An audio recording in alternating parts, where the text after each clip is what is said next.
ചെറിയ സ്വകാര്യ ജീവിതത്തിൻ്റെ ഇത്തിരി വട്ടങ്ങളിൽ സ്തംഭിച്ച് ചെതലെടുത്തു പോകാത്ത ഒരുപാട് മനുഷ്യർ. അവരുടെ കാഴ്ചപ്പാടുകൾ വ്യത്യസ്തമാണ്. അത് നൽകുന്ന ഒരാഹ്ലാദം അത് വളരെ പ്രധാനമാണ്. നമ്മൾ ഈ അറിവെന്ന് പറയുന്നത് ഒരു എല്ലാം ഒന്നാണ്, അല്ലെങ്കിൽ ഏറ്റവും ശരിയായിട്ടുള്ള ഒരു അറിവുണ്ട് എന്നുള്ള ഒരു കാഴ്ചയിൽ നിന്നും എൻ്റെ ജീവിതത്തിൽ ഞാൻ മാറിയിട്ടുണ്ട്. അപ്പോൾ അങ്ങനെ വരുമ്പോൾ ഒരുപാട് ലോകങ്ങളിലാണ് നമ്മൾ ജീവിക്കുന്നത്. നമ്മൾ ഇവിടെ ഇരിക്കുന്ന എല്ലാവരും ഒരുപക്ഷെ ഒരു ലോകം ഷെയർ ചെയ്യുന്നത് കൊണ്ടായിരിക്കാം നമ്മളിവിടെ ഇരിക്കുന്നത്. പക്ഷേ നമ്മൾ മൊത്തം സമൂഹം നോക്കിയാൽ അങ്ങനെയല്ല. നമ്മൾ ഒരുപാട് ലോകങ്ങൾ ഓവർലാപ്പ് ചെയ്ത് കിടക്കുന്ന ലോകങ്ങളാണ്.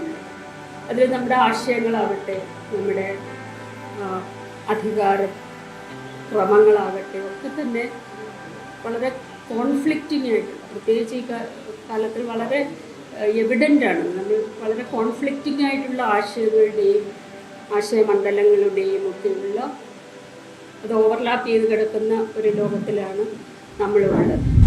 ഉത്തരേന്ത്യയിലെ ഇവിടെ ഒരു കർഷകൻ ഇടിമിന്നലേറ്റ് മരിച്ചു. അപ്പോൾ അദ്ദേഹത്തിൻ്റെ ആ ചെരുപ്പ് മാത്രമാണ് പത്രങ്ങളും സോഷ്യൽ മീഡിയയിലൊക്കെ വന്നത്. അപ്പോൾ അത് കമ്പി കൊണ്ട് തുന്നിക്കൂട്ടിയ ചെരുപ്പായിരുന്നു. അപ്പോൾ ആ ചെരുപ്പ് കണ്ടപ്പോൾ എൻ്റെ ഉപ്പാനെ വന്നത്, എൻ്റെ ഉപ്പാൻ്റെ ചെരുപ്പ് അങ്ങനെ കമ്പി കൊണ്ട് തുന്നിക്കൂട്ടിയ ചെരുപ്പാണ്. എൻ്റെ ഉപ്പാനെ മാത്രം ചെരുപ്പല്ല, ഒരുപാട് മനുഷ്യരുടെ ലക്ഷം മനുഷ്യരുടെ ചെരുപ്പാണത്. അപ്പോൾ ആ ഒരു ദൃശ്യം എന്നെ വല്ലാതെ മോന്തി രൂപം മരിച്ചിട്ട് 2 വർഷമായിരുന്നു. ഇവിടെ എൻ്റെ സുഹൃത്ത് മോഹൻദാസ് എന്ന് പറയും, തുന്നൽ ടൈലറാണ്, ഇപ്പോൾ എവിടെ ഏജൻ്റാണ്. ഞാൻ അവരോട് പറഞ്ഞു, എടാ ഞാനും എഴുതാൻ പോകണം ആ തുക. അപ്പോൾ അവരോട് ചോദിച്ചു, എനിക്കെൻ്റെ ഉപ്പാനെ ഇടപെടുത്താൻ ഞാൻ ആ തുക തരുന്നത്. എന്നതൊക്കെ എന്ത് കഥ, എന്ത് ആത്മാവ്, എന്തെടുത്ത് ആത്മകഥ അപ്പുറം ഭാഷയിൽ. അപ്പോൾ നമ്മൾ ഇച്ചിരി ഭാഷയായി. ആത്മാവുണ്ടോ ഇല്ല എനിക്കറിയില്ല. എന്തായാലും എനിക്കൊരു ചെറിയ കഥയുണ്ട്. തമിഴ്നാട്ടിലാണല്ലോ ജനിച്ചതും വളർന്നത്. എൻ്റെ ഉപ്പ അവിടെ കഷ്ടപ്പെട്ടതും ഉമ്മ പ്രയാസങ്ങൾ അനുഭവിച്ചതും മലയാളിക്ക് അറിയാത്ത ഒരു ഭൂമികയാണ്. അങ്ങനെ ഫേസ്ബുക്കിൽ എഴുതിയിട്ട് 2 കുറിപ്പിനാണ് മരിയാണോ തമിഴാണോ എന്ന് വിളിച്ചത് എനിക്ക് ഓർമ്മയില്ല. അതിൻ്റെ ഒന്നാമത്തെ ആകർഷണം എനിക്ക് പ്രതിഫലം തരാമെന്ന് പറഞ്ഞത്. പെയിൻറ്റ് പണിയിട്ട് ജീവിക്കുന്ന മനുഷ്യനാണ്. അപ്പോൾ എൻ്റെ എഴുത്തിന് ആദ്യം പ്രതിഫലം തരാമെന്ന് പറയുമ്പോൾ നമ്മുടെ ആവേശം ഒന്നും കൂടി കൂടിയല്ലോ. അങ്ങനെ എഴുതി തുടങ്ങിയതാണ്. ഇപ്പോൾ ഇന്ത്യയിൽ ഇത്രത്തോളം പ്രശ്നങ്ങളുണ്ടായിട്ട് ഇപ്പോൾ ഫാസിസം ഇന്ത്യയിൽ പിടിമുറുക്കുന്നു എന്ന് പറയുന്നത് നമ്മൾ മാത്രമാണ് പറയുന്നത്. നമ്മൾ ആരാധിക്കുന്ന, നമ്മൾ ഫോളോ ചെയ്യുന്ന സാഹിത്യകാരന്മാരൊന്നും അതിനെ അഡ്രസ്സ് ചെയ്യാൻ ആയിട്ട് തയ്യാറല്ല. അപ്പോൾ എന്തുകൊണ്ട് അവരിതിന് തയ്യാറാകുന്നില്ല? ഒന്ന്, അവർക്ക് ഈ പറഞ്ഞ പോലെ പല ഭയം അവർ ഗ്രസിച്ചിരിക്കുന്നു. എന്നാൽ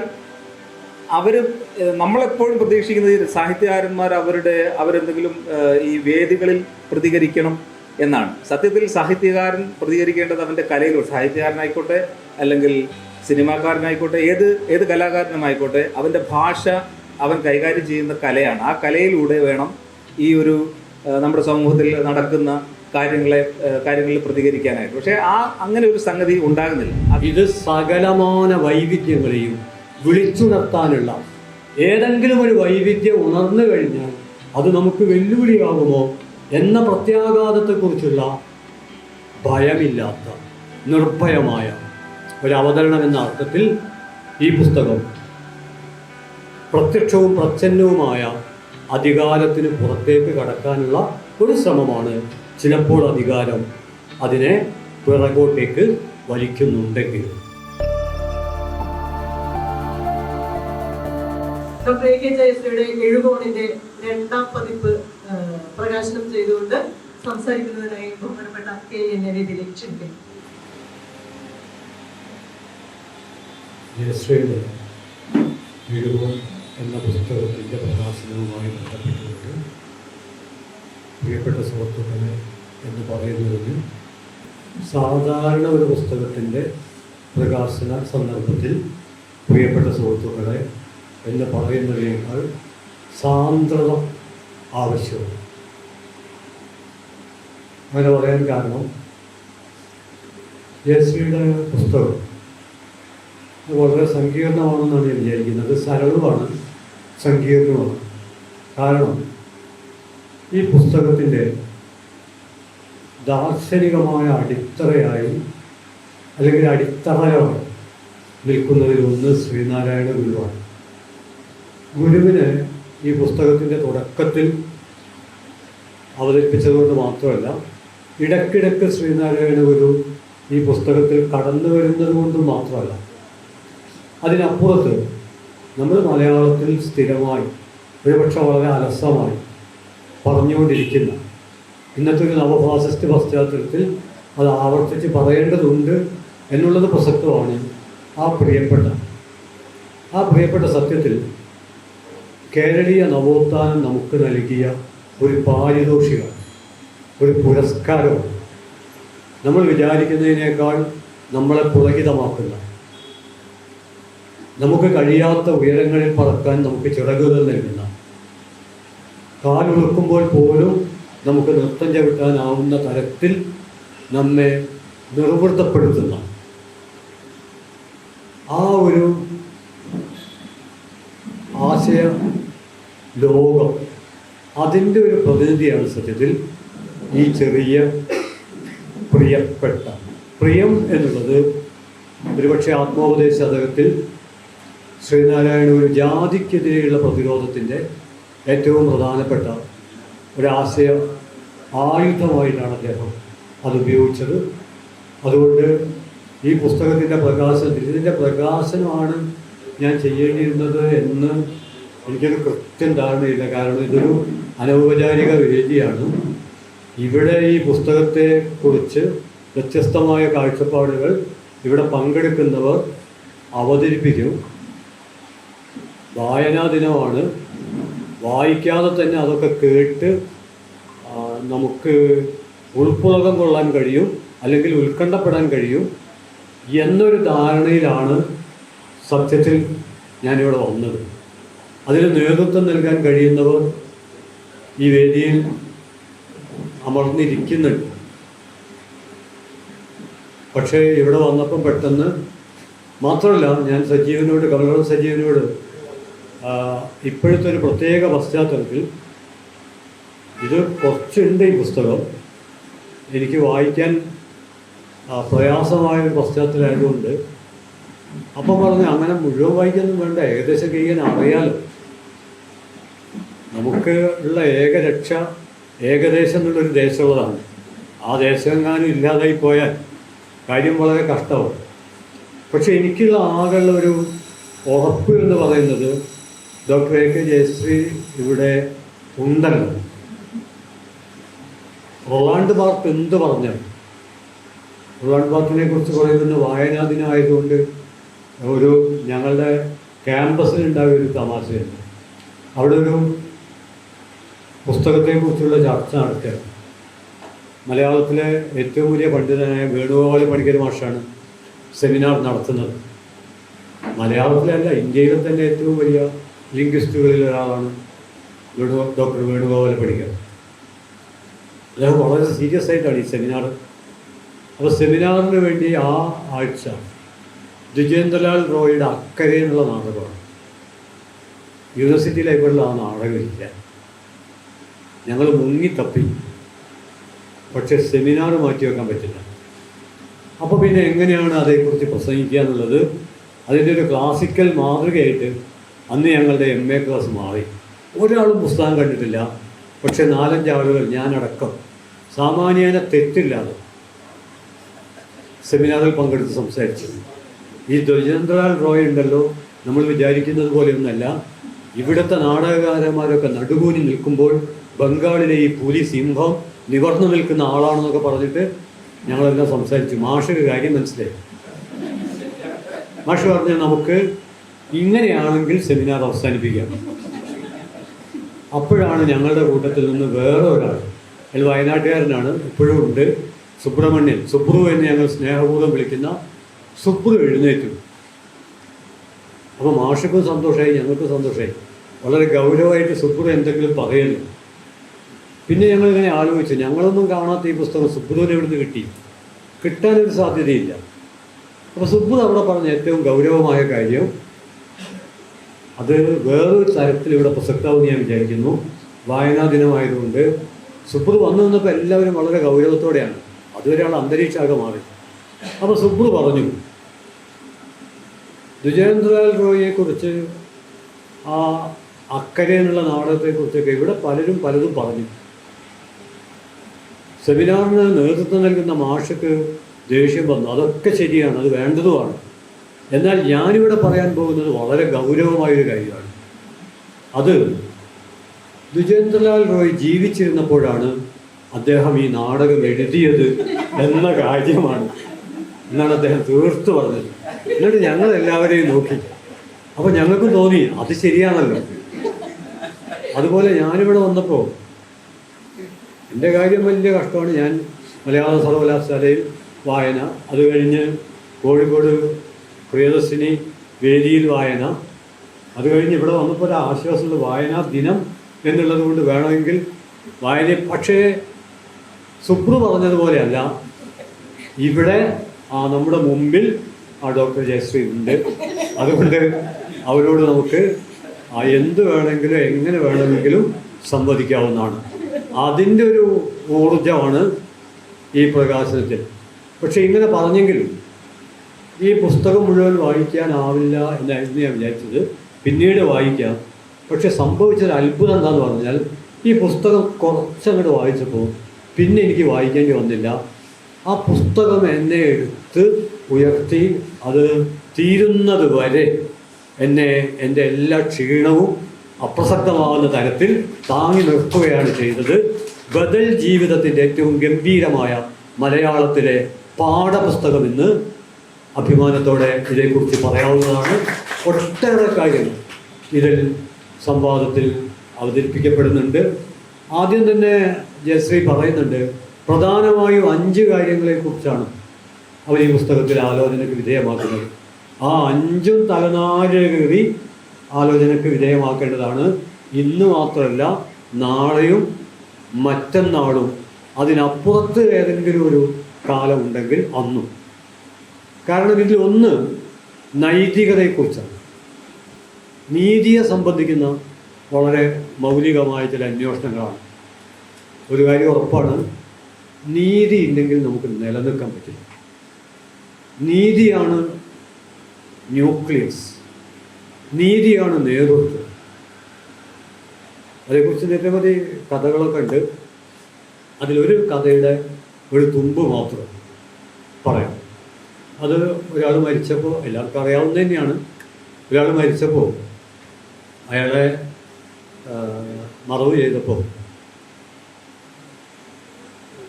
ഒരു നിര, അപ്പോൾ ഈ കാവൽക്കാരൻ പറയാതെ തന്നെ ഓരോ കക്ഷിയും, അതിൽ ലൈംഗിക വൈവിധ്യമുണ്ട്, ചികിത്സയും സമൂഹമുണ്ട്, സ്ത്രീ വിമോചനമുണ്ട്, അതൊക്കെ കുഴിയിലേക്ക് ഒന്നിനു പുറകെ മറ്റൊന്നായി ഇറങ്ങി. അപ്പോഴും ഒരേ ഒരു കക്ഷി, നമ്മൾ പറയുന്ന നീതിയെ സംബന്ധിച്ച ഈ നീതി കൈയൊക്കെ കെട്ടി നിൽക്കുകയാണ്, ഇറങ്ങുന്നില്ല. അപ്പോൾ കാവൽക്കാർ ചോദിച്ചു, ഇവിടെ സ്ത്രീ വിമോചനം ഇറങ്ങി, സ്ത്രീ സമത്വം ഇറങ്ങി, ലൈംഗിക വൈവിധ്യം ഇറങ്ങി, ചികിത്സയും സമൂഹം ഇറങ്ങി, എല്ലാം ഇറങ്ങി, നിനക്ക് മാത്രം എന്താ ഇറങ്ങിക്കൂടെ എന്ന് ചോദിച്ചു. അപ്പോൾ നീതി പറഞ്ഞത്, അവരൊക്കെ ഇറങ്ങാൻ പറ്റും, അവരൊക്കെ ഇറങ്ങേണ്ടതാണ്, പക്ഷേ ഞാനില്ലെങ്കിൽ പിന്നെ മറ്റൊന്നും ഉണ്ടാവില്ല. നീതിയില്ലെങ്കിൽ ലോകമില്ല, മറ്റന്വേഷണ വിഷയങ്ങളില്ല. അതുകൊണ്ട് എൻ്റെ മുരട്ടിൽ നിന്നാണ് മറ്റെല്ലാം പൊട്ടിമുളയ്ക്കുന്നത്. അതുകൊണ്ട് എനിക്ക് ഇറങ്ങാൻ സമയമായിട്ടില്ല.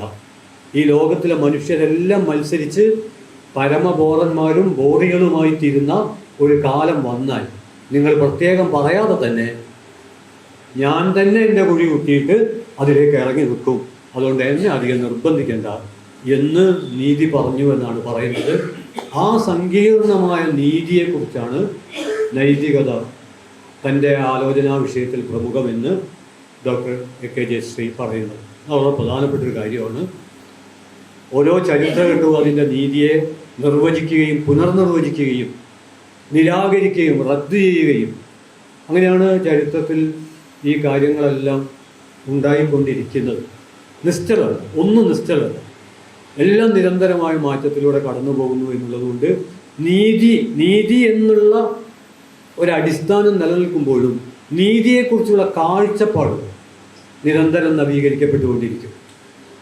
പിന്നെ ഇതിൽ പറയുന്ന ഒരുപക്ഷെ വളരെ പ്രധാനപ്പെട്ടതാണ് ലൈംഗിക വൈവിധ്യം. ഞാനതിനെ വൈവിധ്യം എന്ന ഒരു ബൃഹത് പരികൽപ്പനയുടെ അകത്തെ ഒരു ചെറിയ ഐറ്റായിട്ട് മാത്രമാണ് കാണുന്നത്. സവിശേഷമായ ചരിത്രഘട്ടങ്ങൾ ഇതിനൊക്കെ പരമപ്രാധാന്യം നൽകുന്നുണ്ടെങ്കിൽ അതിന് ആ കാലത്തിന് ചില പ്രത്യേക താല്പര്യങ്ങളുണ്ടാവും. ഉദാഹരണമായിട്ട് പ്രണയം എടുക്കാം. പ്രണയം സത്യത്തിൽ കാൽപ്പനിക കാലം, നാടുവാഴ്ത്തത്തിൽ നിന്ന് മുതലാളിത്തത്തിലേക്കുള്ള സാമൂഹ്യ പരിവർത്തനത്തിൻ്റെ ഒരു സവിശേഷ ഘട്ടത്തിൽ രൂപപ്പെട്ടു വന്ന മനുഷ്യൻ്റെ വ്യക്തി എന്ന കർത്തൃത്വത്തിൻ്റെ ഒരു താങ്ങാണ്, ഒരു ഊന്നുവടിയാണ് സത്യത്തിൽ പ്രണയം. അത് മലയാളത്തിൽ ഏറ്റവും സൂക്ഷ്മമായി അവതർമ്മിച്ചത് വൈക്കം മുഹമ്മദ് ബഷീറാണ്. അദ്ദേഹം പറഞ്ഞു, ഇതെന്തൊരു ചപ്ലാച്ചി സാധനമാണ്. പ്രണയത്തെ അപതർമ്മിച്ചുകൊണ്ട് ബഷീർ പറഞ്ഞ ഈ വാക്യമാണ് സത്യത്തിൽ പ്രണയത്തെക്കുറിച്ചുള്ള അതിൻ്റെ കാൽപ്പനികത. അതൊരു കാലത്തിന് ആവശ്യമായിരുന്നു എന്നുള്ളത് ശരിയാണ്. ഇപ്പോഴും അതിൻ്റെ ആവശ്യകത പൂർണ്ണമായും റദ്ദ് ചെയ്യപ്പെട്ടിട്ടുണ്ടോ ഇല്ലയോ എന്നുള്ളതിനെക്കുറിച്ച് തീർത്ത് പറയാൻ കഴിയില്ല. പക്ഷേ ഞാൻ കരുതുന്നത് പ്രണയം മഹാസൗഹൃദം എന്ന് നമ്മൾ തിരിച്ചറിയേണ്ട മനുഷ്യബന്ധത്തിൻ്റെ മുരട്ടിൽ മുളപൊട്ടിയ വളരെ മൈനറായിട്ടുള്ള ഒരു സാധനമാണ്. അതിനെ മേജറാക്കിയത് കാൽപ്പനികതയാണ്. കാൽപ്പനികതക്ക് അങ്ങനെ ഒരു അജണ്ട ഉണ്ടായിരുന്നു, ആ കാലത്ത് അത് ആവശ്യവുമായിരുന്നു. എന്നാൽ ഇന്ന് പ്രണയത്തിനു മുകളിലേക്ക് സൗഹൃദം വളർന്നു കഴിഞ്ഞിരിക്കുന്നു എന്നുള്ളതാണ് നമ്മുടെ കാലത്തെ കുറിച്ച് ആലോചിക്കുമ്പോൾ നമുക്ക് മനസ്സിലാക്കാൻ കഴിയുന്നത്. കാരണം പ്രണയത്തെക്കുറിച്ചുള്ള ഫെമിനിസ്റ്റ് കാഴ്ചപ്പാടുകൾ ഈ പുസ്തകത്തിലൊക്കെ വരുന്നുണ്ട്. ഈ പുസ്തകത്തെപ്പറ്റി ഞാൻ പറഞ്ഞു, ഇതിൽ ശ്രീനാരായണ ഗുരു, നടരാജഗുരു, പ്രഭാകര ഗുരു, ആദ്യം പറഞ്ഞ രണ്ട് ഗുരുക്കൾ എനിക്ക് പരിചിതരാണ്, വ്യക്തിഗത അടിസ്ഥാനത്തിലല്ല. പ്രഭാകര ഗുരു ഒരടിസ്ഥാനത്തിൽ എനിക്ക് പരിചയമില്ല, പരോക്ഷമായും പരിചയമില്ല. പക്ഷേ നമ്മൾ പറയുന്ന ആ ബൃഹത് വൈവിധ്യം, ബഹുസ്വരത, നാനാത്വം, അനേകത, പലമ, ഡൈവേഴ്സിറ്റി, അതിൽ നമുക്ക് അതൊരു വലിയ സ്ഥലമാണ്. അതിലെന്തും നമുക്ക് ഉൾപ്പെടുത്താൻ പറ്റും. അതിന് നമ്മൾ ഉൾപ്പെടുത്തുന്നത് അതിനെ ഉൾക്കൊള്ളാൻ വേണ്ടി ആവണമെന്നില്ല, ഉപേക്ഷിക്കാൻ വേണ്ടിയും ആവാം. അപ്പോൾ അതുകൊണ്ട് ഇതിൽ കുറച്ച് ഗുരുക്കന്മാർ, അതിൽ ശ്രീനാരായണ ഗുരു പരമ്പരാഗത ഗുരു കാഴ്ചപ്പാടിൻ്റെ ഫ്രെയിം പൊളിച്ച ആളാണ്. അദ്ദേഹം ആ അർത്ഥത്തിൽ ഗുരുവല്ല, അദ്ദേഹം മലയാളത്തിൻ്റെ മഹാകാവ്യമാണ്. ഇനിയും വായിച്ചു തീർന്നിട്ടില്ലാത്ത മലയാളത്തിൻ്റെ മഹാകവിതയാണ് ശ്രീനാരായണ ഗുരു എന്നാണ് ഞാൻ കരുതുന്നത്. അതുകൊണ്ട് അദ്ദേഹത്തെ ഞാൻ മാറ്റി നിർത്തുന്നു.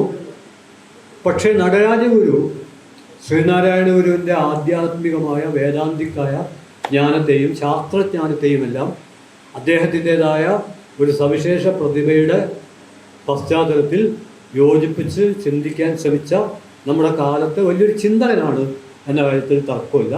അതോടെ നിൽക്കട്ടെ. ഞാൻ പറയുന്നത് ഈ പുസ്തകത്തിൻ്റെ അസംസ്കൃത പദാർത്ഥങ്ങൾ എന്തൊക്കെയാണ് എന്ന് പരിശോധിക്കുമ്പോൾ അതിലൊന്ന് ഈ ഗുരുപരമ്പരകളുടെ ഒരു ആലോചന, ചിന്താലോകമാണ്. രണ്ടാമത്തേത് പാരസെറ്റമോളിനെ വരെ സ്തുതിക്കുന്ന,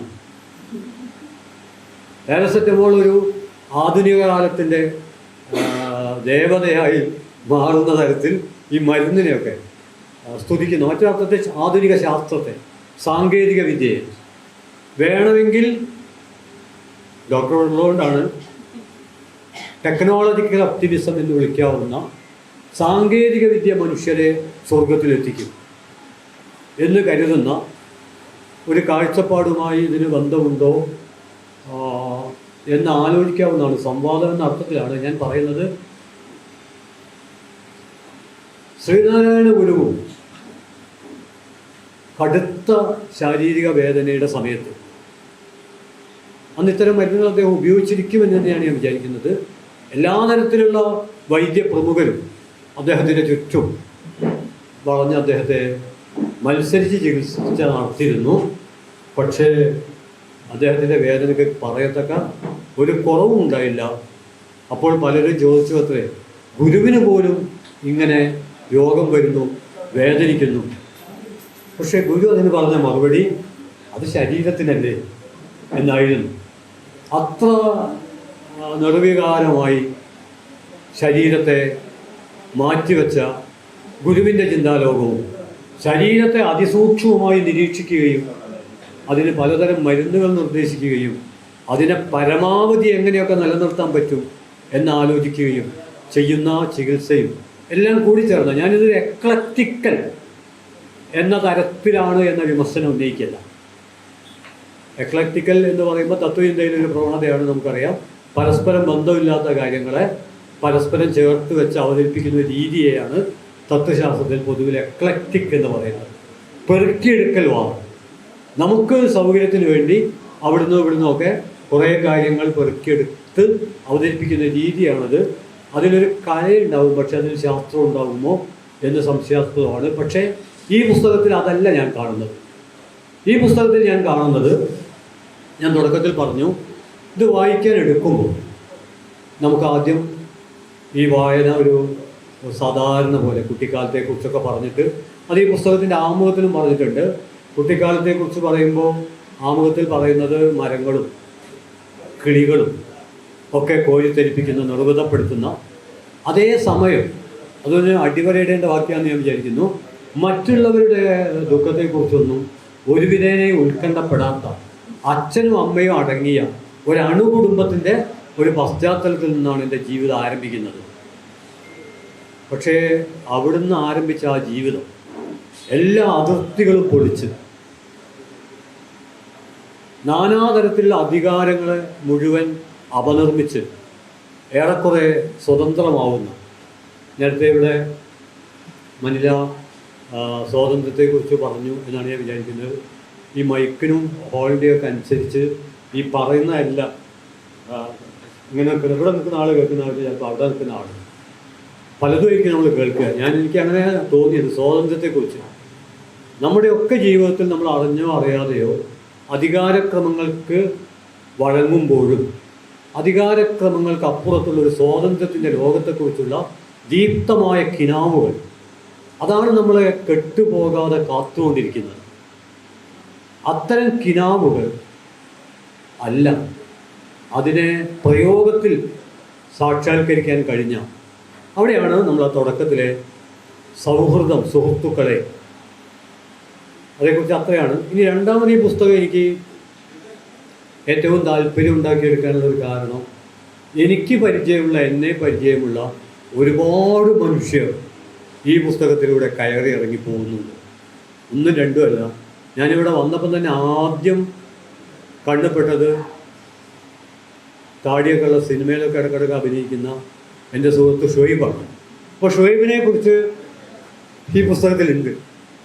ഉണ്ടെന്ന് മാത്രമല്ല, ശരിക്ക് ഷുഹൈബിനെ അടയാളപ്പെടുത്താൻ കഴിയുന്ന തരത്തിലാണ്. ഷുഹൈബിനെ അടുത്തറിയുന്ന ഒരാളായതുകൊണ്ട് കൃത്യം ഒരു 4 വാക്യമുള്ളൂ, പക്ഷെ 4 വാക്യം കൊണ്ട് ഷുഹൈബ് ഇതിൽ അടയാളപ്പെടുത്തപ്പെട്ടിട്ടുണ്ട്. പിന്നെ മൈത്രേയൻ, പിന്നെ പ്രത്യേകിച്ച് പറയേണ്ട കാര്യമില്ല. ബാസുരേന്ദ്ര ബാബു, ജെ രഘു തുടങ്ങി വൈദ്യരംഗത്തെക്കുറിച്ച് പറയുമ്പോൾ നിരവധി പേർ, ഡോക്ടർ കുര്യാക്കോസ്, ഡോക്ടർ പുത്രൻ, വിശ്വനാഥൻ ഡോക്ടർ, ഒരുപാട് ഡോക്ടർമാർ, ഡോക്ടർ ആയിഷ, ഒരുപാട് ഡോക്ടർമാർ, പിന്നെ അതുപോലെ എഴുത്തുകാർ, ഇവരൊക്കെ ഇതിൽ കയറിയിറങ്ങി പോകുന്നുണ്ട്. അവരുടെ ഒന്നും കാഴ്ചപ്പാടുകൾ പരസ്പരം പൊരുത്തപ്പെടുന്നതല്ല. അവിടെയാണ് അതെന്നെ പുറകം കൊള്ളിക്കുന്നത്. അതായത് വിപ്ലവ വിദ്യാർത്ഥി സംഘടനയുടെ നേതൃത്വത്തിലൂടെ വന്ന സഖാവ് ജെ രഘു മുതൽ ഇതിൽ നിന്നൊക്കെ വിട്ടുപോയ, ജീവകാരുണ്യ പ്രവർത്തനത്തിൻ്റെ മണ്ഡലത്തിലേക്ക് മാറിയ മറ്റ് നിരവധി മനുഷ്യർ മുതൽ എല്ലാവരും അവരുടെ തനിമ നിലനിർത്തിക്കൊണ്ട് ഈ പുസ്തകത്തിൽ കയറിയിറങ്ങുന്നു. അവരിൽ പലരുമായും പല കാലത്ത് പരിചയപ്പെടാൻ, സൗഹൃദം എന്ന് പറയാൻ പറ്റില്ല, പരിചയപ്പെടാൻ അവസരം കിട്ടിയ ഒരാൾക്ക്, ഞാൻ എൻ്റെ കാര്യം മാത്രമല്ല പറയുന്നത്, വേറെ ആര് വായിക്കുമ്പോഴും ഈ പുസ്തകത്തിൽ അവർക്ക് പരിചയമുള്ള, നമ്മുടെ കാലത്ത് പലതരത്തിലുള്ള സാമൂഹ്യ സാംസ്കാരിക പ്രവർത്തനത്തിൽ വ്യാപൃതരായ, തങ്ങളുടെ സ്വകാര്യപരതയുടെ ചെറിയ ലോകത്ത് സ്തംഭിച്ചു പോകാത്ത എത്രയോ മനുഷ്യർ, അതുതന്നെ രണ്ടാമത്തെ ആഹ്ലാദം. ഞാൻ ആവർത്തിക്കുന്നു, തങ്ങളുടെ ചെറിയ സ്വകാര്യ ജീവിതത്തിൻ്റെ ഇത്തിരി വട്ടങ്ങളിൽ സ്തംഭിച്ച് ചെതലെടുത്തു പോകാത്ത ഒരുപാട് മനുഷ്യർ. അവരുടെ കാഴ്ചപ്പാടുകൾ വ്യത്യസ്തമാണ്. അത് നൽകുന്ന ഒരാഹ്ലാദം അത് വളരെ പ്രധാനമാണ്. മൂന്നാമത് എനിക്ക് വായനയിൽ അനുഭവപ്പെട്ട വൈവിധ്യങ്ങളെക്കുറിച്ചുള്ള, അത് ഭക്ഷണത്തിൽ, വസ്ത്രത്തിൽ, പാർപ്പിടത്തിൽ, വിശ്വാസത്തിൽ, ആചാരത്തിൽ, ലൈംഗികതയിൽ, ജീവിതത്തിൻ്റെ സമസ്ത മണ്ഡലങ്ങളിൽ ഈ വൈവിധ്യം നിലനിൽക്കുന്നുണ്ട്. ഈ വൈവിധ്യത്തെ സജീവമാക്കുക എന്നുള്ളത്, വൈവിധ്യത്തെ സജീവമാക്കണമെന്ന് ഞാൻ പറയാൻ കാരണം, ഇപ്പം നമ്മൾ ആൺ പെൺ ട്രാൻസ് മനുഷ്യരെ കുറിച്ചാണ് സംസാരിച്ചുകൊണ്ടിരിക്കുന്നത്. അത് അനിവാര്യമാണ്. പക്ഷേ നമ്മൾ ആൺ പെൺ ട്രാൻസ് മനുഷ്യരെ കുറിച്ച് സംസാരിക്കുമ്പോൾ അതിലുള്ളൊരു പ്രശ്നം, ഈ ആൺ മനുഷ്യർ എന്ന് പറയുന്നത് തന്നെ ഒരു സാമാന്യതയുടെ സമാഹാരമാണ്. ആ സാമാന്യതക്കകത്ത് അതിനോട് പൊരുത്തപ്പെടാത്ത സവിശേഷമായ പ്രത്യേകമായ ചില സ്വഭാവങ്ങൾ ഉണ്ടാവും. ആ സ്വഭാവം ഈ സാമാന്യതയെ സ്വയം സ്വീകരിക്കുന്നത് കൊണ്ടോ സമ്മർദ്ദങ്ങളുടെ ഭാഗമായി സ്വീകരിക്കുന്നത് കൊണ്ടോ നമുക്ക് തൽക്കാലം അടിച്ചമർത്തുകയോ ദമനം ചെയ്യുകയോ ചെയ്യേണ്ടി വരും. എന്നാൽ അനുകൂലമായൊരു സാഹചര്യം വരുമ്പോൾ ദമനം ചെയ്യപ്പെട്ട, അടിച്ചമർത്തപ്പെട്ട ഈ പ്രത്യേകത വിമോചിതമാകും. അങ്ങനെ സമാനമായ നിരവധി ആളുകളിലെ അടിച്ചമർത്തപ്പെട്ട പ്രത്യേകതകൾ വിമോചിതമാകുമ്പോൾ അതൊരു സാമാന്യതയാവുകയും ആ സാമാന്യത ആൺ എന്ന ലിംഗവിഭാഗത്തിനിടയിൽ വേറൊരു തരം ആൺ വിഭാഗത്തെയും സ്ത്രീ വിഭാഗത്തിനിടയിൽ വേറൊരു തരം സ്ത്രീ വിഭാഗത്തെയും, ട്രാൻസ് മനുഷ്യർക്കിടയിൽ ഇപ്പം തന്നെ കുറേ വിഭാഗങ്ങളുണ്ട്, അതിലേക്ക് കുറേ കൂടി ഇനങ്ങളെയും വിതിൻ കോഡ് സംഭാവന നൽകാൻ കഴിയും എന്നാണ് ഞാൻ വിചാരിക്കുന്നത്. അതുകൊണ്ട് വൈവിധ്യങ്ങളെ വിളിച്ചുണർത്തുക എന്നുള്ളത് ജനായത്ത പ്രവർത്തനത്തിൻ്റെ ഒരു ഭാഗമാണ്. ആ അർത്ഥത്തിൽ ഈ പുസ്തകത്തിൻ്റെ മൂന്നാമത്തെ പ്രത്യേകതയായി ഞാൻ കാണുന്നത്, ഇത് സകലമാന വൈവിധ്യങ്ങളെയും വിളിച്ചുണർത്താനുള്ള, ഏതെങ്കിലും ഒരു വൈവിധ്യം ഉണർന്നു കഴിഞ്ഞാൽ അത് നമുക്ക് വെല്ലുവിളിയാകുമോ എന്ന പ്രത്യാഘാതത്തെക്കുറിച്ചുള്ള ഭയമില്ലാത്ത നിർഭയമായ ഒരവതരണം എന്ന അർത്ഥത്തിൽ ഈ പുസ്തകം പ്രത്യക്ഷവും പ്രച്ഛന്നവുമായ അധികാരത്തിന് പുറത്തേക്ക് കടക്കാനുള്ള ഒരു ശ്രമമാണ്. ചിലപ്പോൾ അധികാരം അതിനെ പിറകോട്ടേക്ക് വലിക്കുന്നുണ്ടെങ്കിലും. അപ്പോൾ അത് എവിടെയാണെന്നൊക്കെ ചോദിച്ചാൽ ഇപ്പോൾ പറയാൻ പറ്റില്ല. അങ്ങനെ വേണമെങ്കിൽ ചോദിക്കാം, എവിടെയാണ് അത് പിറകോട്ട് വലിക്കുന്നത്? അതിന് നമ്മൾ നാട്ടിൽ പറയുന്ന ബുക്ക് നോക്കണം എന്ന് മാത്രമേ പറയാൻ പറ്റുള്ളൂ. 10,000 പേജുള്ളൊരു പുസ്തകം, അത് ഈ പറഞ്ഞ രീതിയിൽ തിരക്കിട്ടുള്ളൊരു വായന, പറച്ചിലുള്ള വായനയാണ്. എഴുത്തിനുള്ള വായനയാണെങ്കിൽ ഓക്കെ, അത് ഇന്ന സ്ഥലത്താണ് എന്ന് പറയാൻ പറ്റും. പക്ഷേ ഞാൻ മുന്നോട്ട് വെക്കാൻ ശ്രമിക്കുന്നത്, ഏത് എഴുത്തിലും പറച്ചിലും നമ്മൾ മുന്നോട്ട് വെക്കാൻ ആഗ്രഹിക്കുന്ന കാര്യങ്ങളെ അട്ടിമറിക്കുന്ന, നമ്മുടെ വാക്കുകൾ നമ്മളെ തന്നെ ഒറ്റുന്ന ഒരവസ്ഥയും ഒരു സാധ്യതയായി നമ്മൾ അംഗീകരിക്കേണ്ടതുണ്ട്. ആര് സംസാരിക്കുമ്പോഴും ആര് എഴുതുമ്പോഴും കുറച്ച് സമയം സംസാരിക്കുമ്പോൾ ഈ സാധ്യത പൂജ്യത്തോടടുക്കും. കുറേ സംസാരിക്കുമ്പോൾ ഫ്രോയിഡിൻ്റെ ഫ്രീ അസോസിയേഷൻ മെത്തേഡ് പ്രകാരം ഒരുപാട് നേരം തട്ടുമുട്ടുമില്ലാതെ സംസാരിക്കാൻ ഒരാൾക്ക് അവസരം കൊടുക്കുകയാണെങ്കിൽ അയാളെ ഒറ്റുമെന്ന കാര്യത്തിൽ യാതൊരു തർക്കവുമില്ല. അതുകൊണ്ട് സാധാരണ നമ്മുടെ പൗരജീവിതത്തിൽ അത്തരം സംഭാഷണങ്ങൾ നമ്മൾ പ്രോത്സാഹിപ്പിക്കാറില്ല. പിന്നെ എന്തെങ്കിലുമൊക്കെ തകരാറ് വന്നിട്ട് തകരാറുകളൊക്കെയും തകരാറുകളാണോ എന്നതും ഒരു സംവാദ വിഷയമാണ്. ഇപ്പം എൻ്റെ ഒരു അനുഭവം പറയാം. ഞാൻ PA നാസിമുദ്ദീൻ, മലയാളത്തിലെ മാസ്റ്റർ ജീനിയസുകളിൽ ഒരാളാണ്, മികച്ച കവികളിൽ ഒരാളാണ്. ഇതെല്ലാം ഭാവുകത്വ വ്യത്യാസത്തിനനുസരിച്ച് മാറിക്കൊണ്ടിരിക്കും. അപ്പം എനിക്കതിൽ ഇഷ്ടപ്പെട്ട ഒരു കവിതയാണ് കല്ല് എന്ന കവിത. കല്ല് ഏകദേശം മുഴുവനൊക്കെ അറിയാം, പക്ഷേ മുഴുവൻ പറയുന്നില്ല.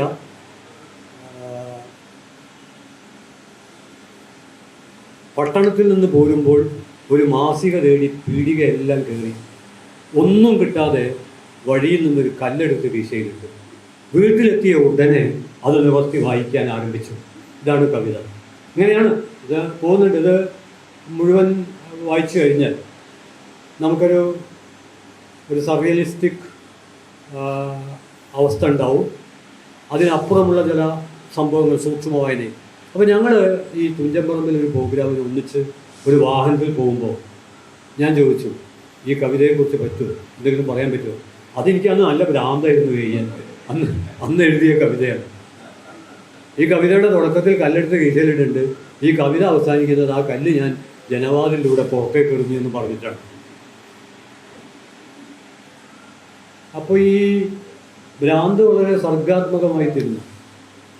ഇവിടെ മലയാളത്തിലൊരു അത്ഭുതമെന്ന് വിളിക്കാവുന്ന ഒരു മനുഷ്യൻ താടിയൊക്കെ ഒഴിഞ്ഞിരിക്കുന്നുണ്ട്. അദ്ദേഹത്തിൻ്റെ വിശപ്പ് ഉന്മാദം എന്നുള്ളതാണ് ഞാൻ വായിച്ചത്. പുതിയ പുസ്തകം വായിക്കാൻ പറ്റിയിട്ടില്ല.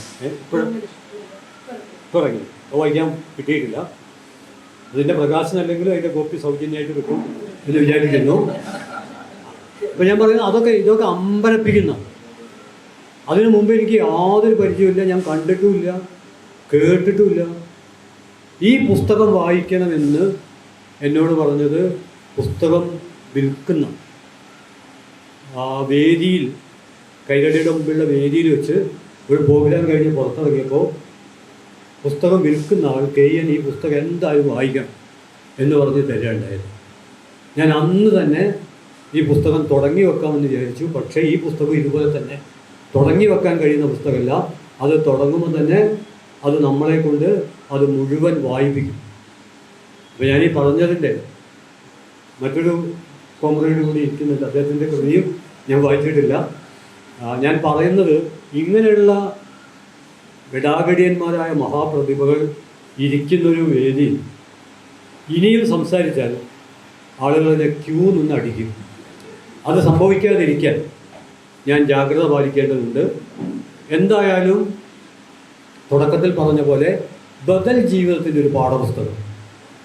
നമുക്കറിയാം, നമ്മൾ വ്യവസ്ഥാപിതമായി ജീവിക്കാൻ ആണ് ശ്രമിക്കുന്നതെങ്കിൽ ആ വ്യവസ്ഥാപിത ജീവിതത്തിന് അതിൻ്റേതായുള്ള ചില പ്രത്യേകതകൾ ഉണ്ടായിരിക്കും. എന്നാൽ വ്യവസ്ഥയുടെ ചട്ടക്കൂട് പൊളിക്കുകയാണെങ്കിൽ പലതരം വെല്ലുവിളികളുണ്ടാകും. ആ വെല്ലുവിളികളെ അഭിമുഖീകരിച്ച് ജീവിക്കാൻ കഴിഞ്ഞാൽ, അതായത് ഏത് പരിവർത്തനത്തിലും ഒരു പിടച്ചിലും ഉണ്ടാവും, പുറകും ഉണ്ടാവും. ഈ പിടച്ചിൽ ഈ പുസ്തകത്തിൽ ആവിധമുള്ളൊരു പിടച്ചിൽ കാണാൻ കഴിഞ്ഞിട്ടില്ല എന്നാണ് എനിക്ക് തോന്നുന്നത്. ആവിധമുള്ളൊരു പിടച്ചിലുണ്ട്. പക്ഷേ എനിക്ക് തോന്നുന്നത് അത് എഴുത്തിലൊരു പ്രശ്നമുണ്ട്. ഡോക്ടർമാർ, ശാസ്ത്രമണ്ഡലത്തിൽ വ്യാപരിക്കുന്നവർ, അവർ അതിശയോക്തിയേക്കാൾ ന്യൂനോക്തി, കൂട്ടിയെഴുത്തിനേക്കാൾ കിഴിച്ചെഴുത്തുകൾ ആയിരിക്കും പ്രധാനമായിട്ട് കരുതുക. അതുകൊണ്ട് കൂട്ടിയെഴുത്ത് മാറ്റിവെച്ച് കിഴിച്ചെഴുത്തിൻ്റെ ഒരു വഴിയിലേക്ക് കടന്നതുകൊണ്ടാവണം പിടച്ചിലിൻ്റെ ഒരു രൂക്ഷത ആ എഴുത്തിലൂടെ കടന്നു പോകുമ്പോൾ. ഒരുപക്ഷെ എനിക്കൊന്നും അങ്ങനെ പിടച്ചിലിൻ്റെ ഒരു രൂക്ഷത ഉൾക്കൊള്ളാൻ കഴിഞ്ഞിട്ടില്ല. അത് ഈ വായനയിലെ വ്യത്യസ്തതകൾ ഉണ്ടല്ലോ, പലതരം വായനകളാണല്ലോ, അതുകൊണ്ടായിരിക്കാം. ഏതായിരുന്നാലും ഈ പുസ്തകത്തിൻ്റെ 2ാം പതിപ്പാണ്. ഇതിവിടെ നിൽക്കാൻ പാടില്ല, ധാരാളം പതിപ്പുകൾ ഉണ്ടാവണം. ഇതേക്കുറിച്ച് തലനാരിഴ കയറിയുള്ള സംവാദങ്ങൾ ഉയർന്നു വരണം. അത്തരം ആരോഗ്യകരമായ സംവാദത്തിൻ്റെ ഒരു സന്ദർഭമായി ഈ പുസ്തക പ്രകാശനം മാറണം. ഈ പ്രകാശനത്തിൽ പങ്കെടുക്കുമ്പോഴൊക്കെ സ്ഥിരമായുള്ള സ്റ്റോക്ക് ഡയലോഗ്. ഏത് പ്രകാശനത്തിൽ ഞാൻ പങ്കെടുത്താലും ഞാൻ അത് പറയാൻ നിയോഗിക്കപ്പെട്ട വിത്തിൻ കോട്ട്, എനിക്ക് ആ വാക്കത്ര ഇഷ്ടമല്ല. പെട്ടെന്ന് വേറെ വാക്ക് കിട്ടാത്തതുകൊണ്ടാണ്, ഭൂതകാലത്ത് നിന്ന് പെട്ടെന്ന് അങ്ങ് ഓടി വന്ന വാക്കാണ്. അങ്ങനെയുള്ളൊരു കക്ഷിയാണ് ഞാൻ. എന്താ പ്രശ്നം എന്ന് പറഞ്ഞാൽ, നമ്മളുടെ ഇവിടെ അങ്ങനത്തെ യാതൊരു ഗുരുമാലും ഇല്ല. സാധാരണ ഇത് ഗിൽറ്റ് പേപ്പർ കൊണ്ട് ജമ്മത്ത് പിടിച്ചു പിടിച്ചാൽ കിട്ടാത്ത വിധം, പ്രത്യേകിച്ച് എന്നെപ്പോലെയൊക്കെയുള്ള ക്ഷീണിച്ച മനുഷ്യർക്ക് ഒരിക്കലും കഴിയില്ല. എന്നിട്ട് നമ്മൾ മറ്റാളുകളൊന്ന് സഹായിക്കണം, ഇത് കിട്ടില്ല, പിടിച്ചു വലിച്ചാൽ കിട്ടില്ല. അങ്ങനെയാണ് പ്രകാശനം നടക്കുക. അപ്പോൾ ഞാൻ എപ്പോഴും പറയാറുണ്ട്, അത് ഔപചാരികമായ പ്രകാശനമാണ്. പ്രകാശനം നടന്നിട്ടില്ല. എല്ലാവരും സ്വന്തം കാപ്പയിൽ നിന്ന് പണമെടുത്തിട്ട് പുസ്തകത്തിൻ്റെ ഒരു കോപ്പിയെങ്കിലും മിനിമം വാങ്ങണം. ഒന്നിലധികം കോപ്പി വാങ്ങണം, വായനാദിനത്തിൽ പ്രത്യേകിച്ച്. കാരണം സമ്മാനമായി കൊടുക്കേണ്ടത്, പുരസ്കാരമായി കൊടുക്കേണ്ടത് പ്രിയത്തിന്, സൗഹൃദത്തിന്, പ്രണയത്തിന് ഒക്കെ പാരിതോഷികമായിട്ട് വല്ലതും കൊടുക്കണമെങ്കിൽ അത് പുസ്തകം തന്നെയാണ് കൊടുക്കേണ്ടത്. അപ്പോൾ 2 or 3 കോപ്പി വാങ്ങാവുന്നതാണ്. പക്ഷെ മിനിമം ഒരു കോപ്പി വാങ്ങണം. എന്നിട്ട് വീട്ടിലെത്തിയിട്ട് അത് നിവർത്തി വായിക്കണം. അപ്പോഴേ പ്രകാശനം പൂർണ്ണമാവുള്ളൂ. അത്തരമൊരു പ്രകാശനം ഈ പുസ്തകത്തിന് തുടർച്ചയായി ഉണ്ടാവട്ടെ എന്ന് ആശംസിച്ചുകൊണ്ട് നിങ്ങളുടെ അനുവാദത്തോടെ ഞാൻ എൻ്റെ വാക്കുകൾ അവസാനിപ്പിക്കുന്നു. അഭിവാദ്യം.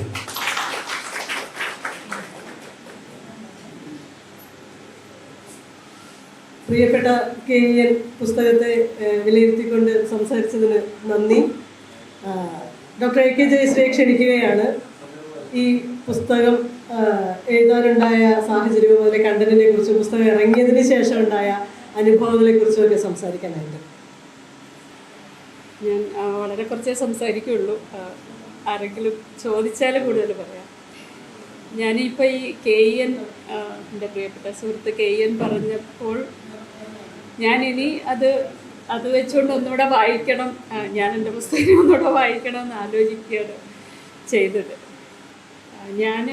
നമ്മൾ ആരാണെങ്കിലും അനുഭവം എഴുതുമ്പോൾ അതൊരു നമ്മളോട് തന്നെയുള്ള ഒരു സംവദിക്കലായിട്ടാണ് അത് വരുന്നത്. അപ്പോൾ നമ്മളത് പുതിയ ഒരു അറിവും കൂടിയാണ്. അതുവരെ നമ്മളെക്കുറിച്ചുള്ള അറിവല്ല. നമ്മളൊന്ന് ആലോചിച്ച് നമ്മുടെ ജീവിതത്തെക്കുറിച്ച് നോക്കുമ്പോൾ വേറൊരു അറിവ് അല്ലെങ്കിൽ വേറൊരു അനുഭവമാണ് ഉണ്ടാകുന്നതായിട്ട് എനിക്ക് തോന്നുന്നത്. പക്ഷെ ഇതിപ്പോൾ ഞാൻ എഴുതിയത് എനിക്ക് തോന്നുന്നു ട്രൂ കോപ്പി തിങ് ആവശ്യപ്പെട്ടുകൊണ്ട് മാത്രം എഴുതിയതാണ് കേട്ടോ. അല്ലെങ്കിൽ ഞാൻ ഒരിക്കലും ഇങ്ങനെ ഒന്ന് എഴുതാനൊരു സാധ്യതയുമില്ല. അത് ആഴ്ചയിൽ ഒരു ദിവസം അത് സീരീസ് ആയിട്ട് വന്നാണല്ലോ. അപ്പോൾ ആഴ്ചയിൽ ഒരിക്കൽ കുറച്ച് എഴുതിയാൽ മതിയെന്നുള്ളത് കൊണ്ട് മാത്രം എഴുതിയതാണ്. എഴുതി വന്നപ്പോൾ ഈ പറഞ്ഞ പോലെ ഒരു വലിയൊരു ബുക്കായിട്ട് മാറി എന്നുള്ളതാണ്. നമ്മൾ അത് മറ്റാൾക്കാരോട് എങ്ങനെയാണ് സംവദിക്കുന്നത് എന്നുള്ളത് എനിക്കറിയില്ല. അത് വളരെ പരിമിതമായിരിക്കുമെന്നാണ് എൻ്റെ ഒരു കാഴ്ചപ്പാട്. ഏത് എഴുത്താണെങ്കിലും നമ്മൾ വളരെ ഇൻറ്റിമേറ്റായിട്ടും വളരെ കുറച്ച് ആളുകൾക്ക് മാത്രമേ അത് വിനിമയം ചെയ്യപ്പെടുകയുള്ളൂ. അല്ലെങ്കിൽ ചില കാര്യങ്ങൾ കുറച്ച് കൂടുതലായിട്ട് അല്ലെ പല ആൾക്കാരും അതിലെ പല കാര്യങ്ങളിൽ ഏതെങ്കിലും തരത്തിലുള്ള ഒരു സംവാദം ഉണ്ടാകുമായിരിക്കും.